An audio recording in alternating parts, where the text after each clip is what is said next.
A good citizen will perform basic civic duties. Your duty to serve on the jury goes with your right to trial by jury.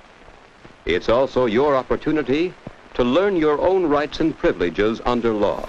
But mounting evidence shows that one group of American citizens is stricken or prevented from serving on juries at abnormally high rates, often for no legitimate reason. The U.S. Supreme Court threw out a murder conviction and death sentence for a black Mississippi man, citing racial bias in jury selection because a prosecutor excluded black jurors over 6 trials.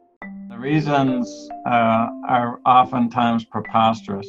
The jury member didn't look me in the eye, or the jury member is a member of the NAACP, or the jury member is a graduate of North Carolina A&T University.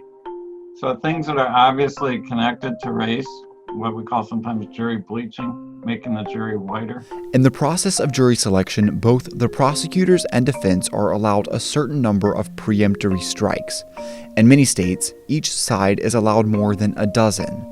This means that little to no explanation is needed, other than that the strikes cannot be on the premise of race. But jury bleaching is a big problem, and I think you could think of it as an American tradition. People do it all the time. It's so ubiquitous that I don't think there's ever been a large-scale study that didn't find that it was happening. One study found that between 1990 and 2010 in North Carolina, black jurors were stricken at 2.5 times the rate of white jurors. Jury bleaching can have direct impacts on the outcome of a trial, but it also profoundly affects the ideology and participation of black Americans in other democratic processes.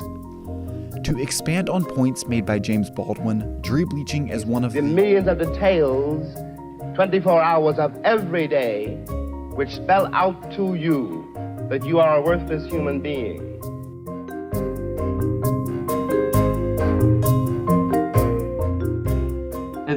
It's debilitating, and it's terrible for the person's sense of citizenship. Race-based jury striking inflicts on black Americans an indignity that is played out in democratic processes, as well as felt by black Americans.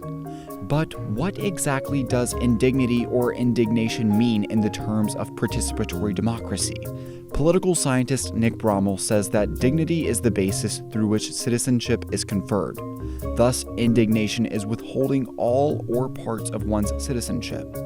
Furthermore, this indignation is a political emotion with potentially powerful consequences for democracy and democratic citizenship.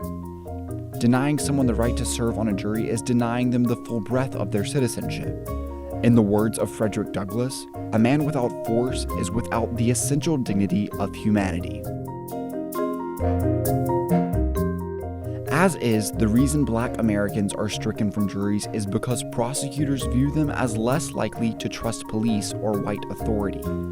This is likely because black Americans are more often exposed to the injustices of the criminal justice system, which they are once again being denied the right to deliberate in. And so it's a double whammy. And according to political theorist Helene Landmore, when diversity is not present in the process of deliberation, it is undermining the democratic underpinnings of that process. I think it also has a bad consequence, a negative consequence with regards to the quality of the decisions that will result.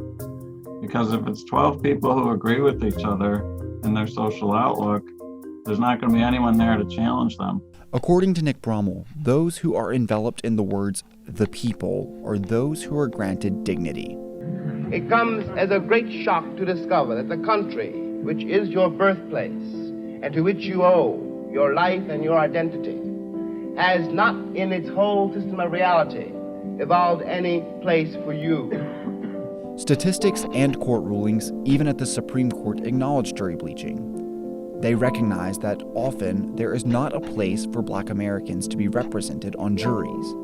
This, according to Baumgartner, is because of a lack of accountability for prosecutors, as well as district attorneys. There's the blacks from the low-income areas are less likely to convict. I understand it. It's an understandable proposition. There's a resentment for law enforcement, there's a resentment for authority, and as a result, you don't want those people on your jury. You want a jury that is cohesive dynamically, and that is attuned, it is conviction prone. That's what you want. I think we have to, the actors within the criminal justice system have to be made to understand that they'll lose their case if they don't follow the rules. It's an adversarial system. And in some states, including North Carolina, progress is being made to ensure that race-based jury striking is combated, and Black Americans are allowed the dignity of participation. Until this moment, there is scarcely any hope for the American dream, because the people who are denied participation in it, by their very presence, will wreck it. And if that happens, it's a very grave moment for the West. Thank you.